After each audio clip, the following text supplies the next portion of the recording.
శ్రీ హరివాయుగురుభ్యో నమః. శ్రీమదానందతీర్థ భగవత్పాదాచార్యగురుభ్యో నమః. శ్రీ రాఘవేంద్రతీర్థగురుభ్యో నమః. శ్రీ విద్యాసాగర మాధవతీర్థగురుభ్యో నమః. హరి ఓం. ధృతరాష్ట్ర ఉవాచ ధర్మక్షేత్రే కురుక్షేత్రే సమవేతా యుయుత్సవః మామకాః పాండవాశ్చైవ కిమకుర్వత సంజయ.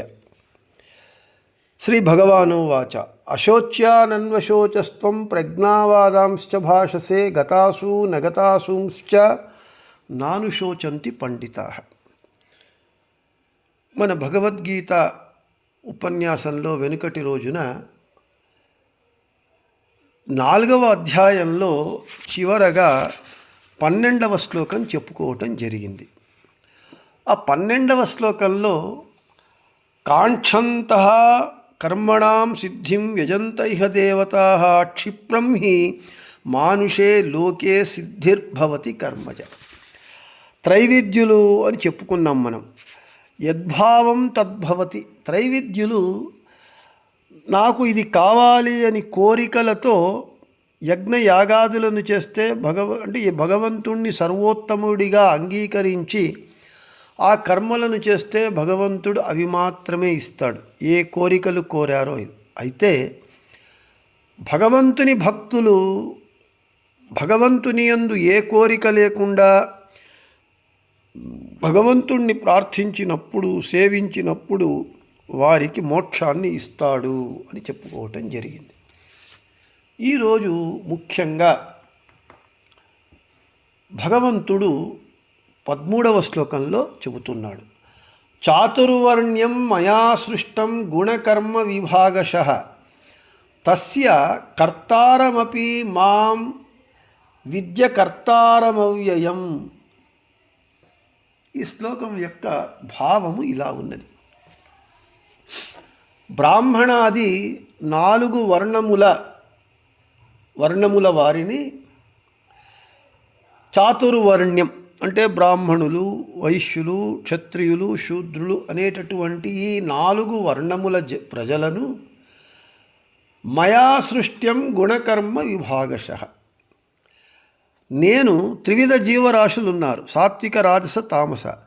ఈ త్రివిధ అంటే వారి త్రివిధ గుణములను అనుసరించి, అంటే వారి గుణములు వారి యొక్క అనాది కర్మలను అనుసరించి నేను ఈ 4 వర్ణములను నేనే నా చేత సృష్టింపబడింది.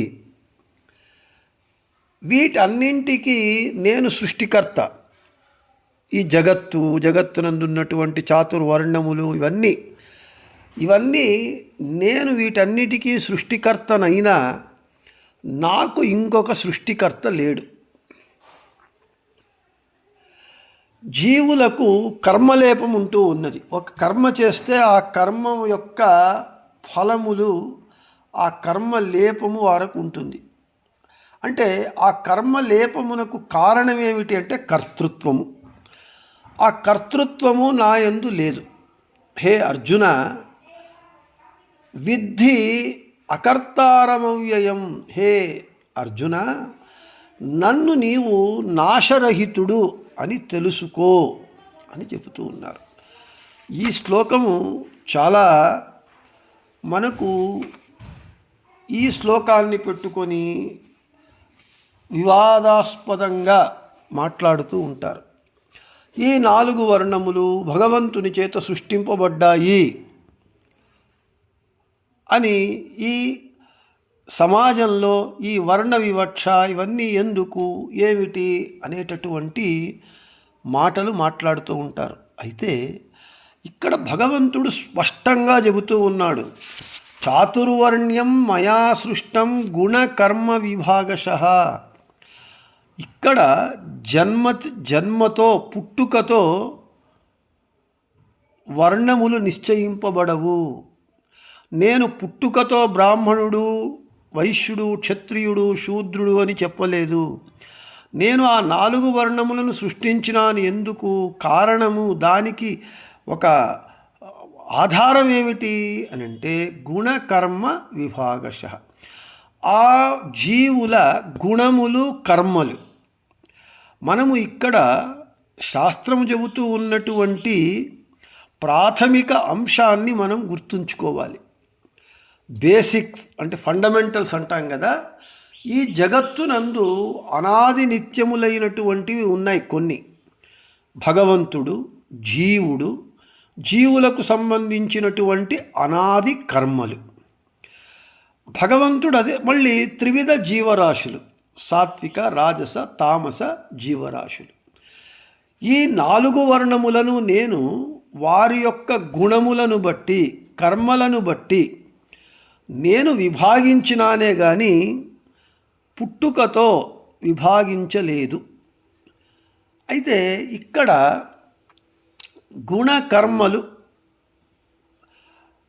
మనకు ఈ ఒక విధంగా మనకు అర్థమయ్యే పరిభాషలో చెప్పుకోవాలి అని అంటే, ఒకడు ఎంత చెప్పినా వినకుండా ఉంటే వాడు చెడు కర్మలు చేస్తూ చెడుతనాన్ని ప్రదర్శిస్తూ ఉంటే మనం ఏమంటాము? వాని గుణమే అంత, వాని స్వభావమే అంత. ఇంకా మనము వైజ్ఞానిక పరిభాషలో చెప్పాలి అని అంటే డిఎన్ఏ. ఇప్పుడు ఎవరికి ఎవడు కొడుకు అని ఈ ఒక మనకు అనిశ్చిత నిర్ణయం కానటువంటి పరిస్థితులు ఉన్నప్పుడు డిఎన్ఏ టెస్ట్ అని చేస్తూ ఉన్నారు. అప్పుడు జీన్సు డిఎన్ఏ అని అంటారు. అవి మ్యాచ్ అయినప్పుడు వీడు వీని కొడుకు కాదు అని చెబుతూ ఉన్నారు. సైన్సే చెబుతూ ఉన్నది, ఒకని తండ్రికి ఉన్నటువంటిది, తల్లిదండ్రులకు ఉన్నటువంటి గుణములు అవ్వండి, స్వభావం కానివ్వండి, అది ఆ దేహంలో దేహగతంగా వాళ్లకు వస్తూ ఉన్నది. దానినే డిఎన్ఏ జీన్స్ అంటూ ఉన్నాము. దానిని బట్టి ఎవరు అని మనము నిర్ణయిస్తూ ఉన్నాము. ఇది మన లౌకికమైనటువంటి సైన్స్ పరంగా ఉన్నటువంటిది. మన సైన్స్ అంటే ఆధ్యాత్మిక శాస్త్రము చాలా గొప్ప సైన్స్ అది. అయితే దానిని మనం ఒప్పుకోవటానికి మనసు ఒప్పకుండా ఈ పాశ్చాత్య ఆంగ్లేయులు వచ్చి 200 సంవత్సరాలు ఈ దేశాన్ని పరిపాలించి వారి యొక్క భావజాలాన్ని మనలో చొప్పించి మన హైందవ సంస్కృతి సంప్రదాయాలు మన యొక్క సంస్కారాన్ని బాగా అణచివేసి తొక్కి చూశారు. అయితే మన హైందవ సంస్కృతి చాలా బలీయమైనటువంటిది కాబట్టి పూర్తిగా ఇప్పటికీ నాశము కాకుండా ఉంటూ ఉన్నది. మన శాస్త్రం ఏం చెబుతూ ఉన్నది? భగవంతుడు చాలా శాస్త్రీయంగా మాట్లాడుతూ ఉన్నాడు. అయ్యా, నేను ఈ 4 వర్ణములను ఆ జీవుల యొక్క గుణములను బట్టి, వారి యొక్క స్వభావములను బట్టి, వారి యొక్క కర్మలను బట్టి నేను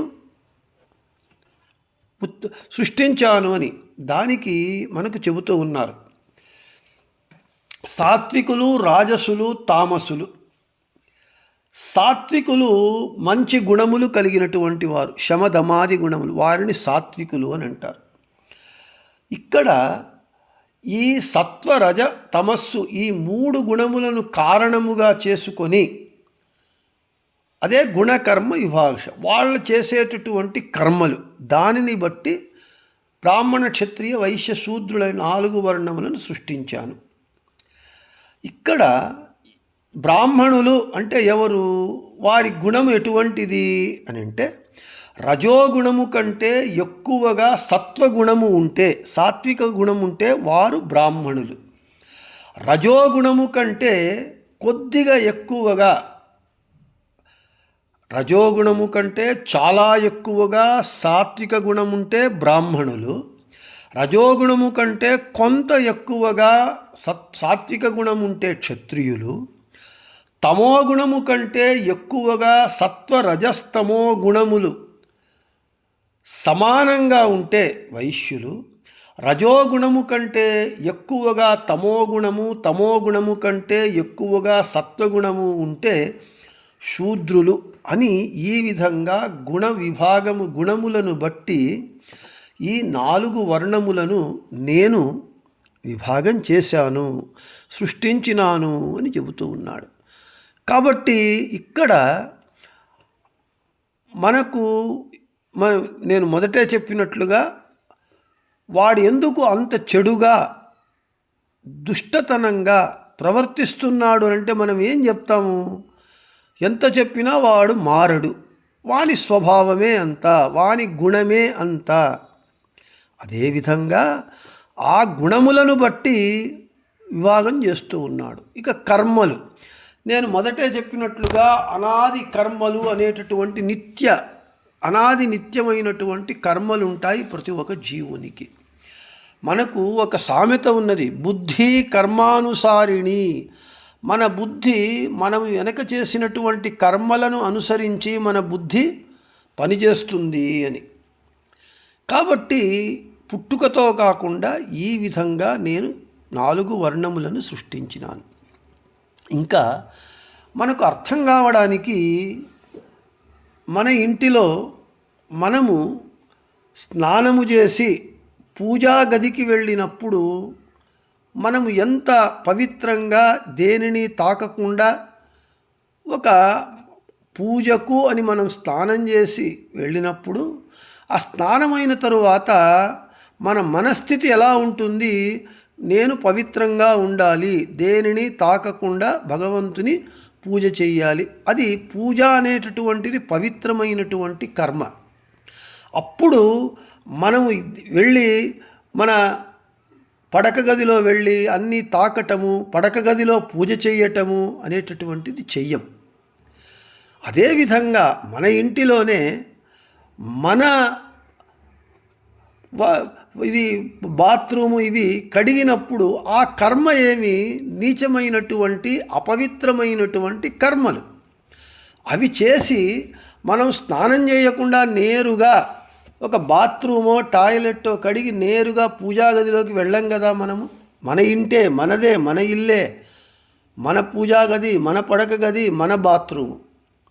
అయితే ఒక్కొక్క పూజా గదిలో పూజ అనేటటువంటి పవిత్రమైనటువంటి కర్మ చేయాలి, పడక గదిలో పడుకోవటం అనేటటువంటి కర్మ, బాత్రూమ్ నందు అక్కడ చేయవలసినటువంటి కర్మ.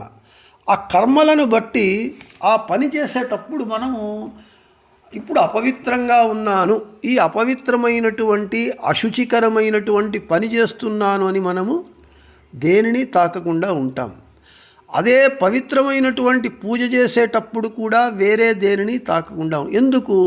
మనము చేసేటటువంటి కర్మను బట్టి మన ప్రవర్తన ఉంటుంది. ఒక నిత్యము మన జీవితంలో ఇంత కర్మలను బట్టి మనము ఆచరిస్తూ ఉన్నాం. ఎప్పుడు ఎలా ఆచరించాలి అని, అప్పుడు ఎవరిని తాకకూడదు, ఈ విధంగా వర్తిస్తూ ఉన్నాం. అదే మన ఇంటిలోనే కన్న కొడుకే వ్యసనాలకు లోనై వాడు చాలా చెడు వ్యక్తిగా ఉన్నప్పుడు వానిని మనము కొడుకైనా వానిని ఎంత ఆదరించాలో అంతే ఆదరిస్తాం, వానికి ఎంత గౌరవం ఇవ్వాలి, అభిమానం చేయాలి అంతే చేస్తాం. అదే ఒక శుద్ధుడైనటువంటి మంచి గుణములు కలిగినటువంటి ఒక అతిథి వస్తే కొడుకుకు ఇచ్చేటటువంటి గౌరవము కంటే ఆ అతిథికి ఇస్తాం. ఎందుకు? వచ్చినటువంటి అతిథి ఏ సంబంధము మనకు లేకపోయినా వాడు గుణము మంచిది కాబట్టి వానికి ఇస్తూ ఉన్నాం. కన్న కొడుకైనా వాని గుణము చెడ్డది కాబట్టి వానిని మనము దూరం ఉంచుతూ ఉన్నాం. మన నిత్య జీవితంలోనే మనము వ్యక్తులకు కానీ ఎవరికైనా కానీ స్థలములకు కానీ గౌరవం ఇవ్వాలి, మర్యాద చేయాలి అని అంటే ఆయా వ్యక్తుల గుణములు ఆ కర్మలను బట్టి మన ప్రవర్తన మారుతూ ఉంటుంది నిత్యము. ఇదే పనినే భగవంతుడు చేశాడు. ఈ మూడు విధములైనటువంటి జీవరాశుల యందు వారి వారి గుణములను బట్టి సాత్వికులు మంచి గుణములు కలిగినటువంటి వారు, మంచి కర్మలు చేసేటటువంటి గుణములు కలిగినటువంటి వారు, రాజసులు సంశయ జ్ఞానంతో సంశయయుక్తమైనటువంటి భక్తితో భగవంతుని యందు భక్తి చేసేటటువంటి వాళ్ళు. ఇక తామసులంటూ వాళ్ళు భగవంతుణ్ణి భగవద్భక్తులను ద్వేషిస్తూ నిందిస్తూ ఉండేటటువంటి చెడు స్వభావము కలిగినటువంటి వారు. కాబట్టి నిత్యము మన జీవితంలో మనము గుణకర్మలను బట్టి మన ప్రవర్తన మారుతూ ఉన్నది, ప్రవర్తిస్తూ ఉన్నాము. భగవంతుడు దానినే కాదు, భగవంతుడు చేసిన దానిని మనము చేస్తూ ఉన్నాము. అందుకే భగవంతుడు స్పష్టపరుస్తూ ఉన్నాడు, చాతుర్వర్ణ్యం మయా సృష్టం గుణకర్మ విభాగశః. అంతేగాని ఒకవేళ బ్రాహ్మణుడై పుట్టి వాడు చేయరాని పనులు చేస్తే వాణ్ణి బ్రహ్మబంధు అని అంటారు. అంటే జాతి చెడ్డ బ్రాహ్మణుడు, వానిని ఎవరు బ్రాహ్మణుడిగా గుర్తించడు. అందుకే తరువాత తస్య కర్తారమపి మాం, నేను వీటన్నింటినీ సృష్టించేటటువంటి సృష్టికర్త నేను. అయితే నాకు ఇంకొక సృష్టికర్త లేడు. నేను అన్నింటికీ సృష్టికర్తనైతే తస్య కర్తారమపి మాం విద్ధి అకర్తారం, నాకు ఇంకొక కర్త లేడు. ఇక నాకు కర్మలేపం అనేటటువంటిది ఉండదు. మనము ఏ కర్మ చేస్తే ఆ కర్మ మనకు అంటుకుంటుంది. ఉదాహరణకు వంట చేసేటప్పుడు మన గుడ్డలకు వంటికి అంతా పసుపు తర్వాత అన్నీ అంటుకుంటూ ఉంటాయి. ఆ కర్మ లేపం మనకు ఉంటూ ఉన్నది.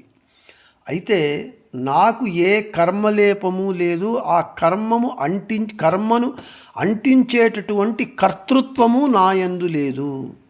అయితే జీవులందు అది ఉన్నాయి. కాబట్టి అవ్యయం, హే అర్జున, నన్ను నాశరహితుడని తెలుసుకో. జీవులు నాశరహితులే. అయితే జీవులు దేహాన్ని పొందుతూ ఉన్నారు. చతుర్విధమైనటువంటి నాశము కలిగినటువంటి వారు అనిత్యత్వము, అపూర్ణత, ఇవన్నీ ఇటువంటి 4 విధములైనటువంటి నాశము కలిగినటువంటి దేహము కలిగినటువంటి వారు జీవులు. అయితే భగవంతుడు అవ్యయుడు, అంటే నాశము లేనటువంటి వాడు, నాశరహితుడు అని భగవంతుడు ఈ విషయాన్ని స్పష్టంగా చెబుతూ ఉన్నాడు.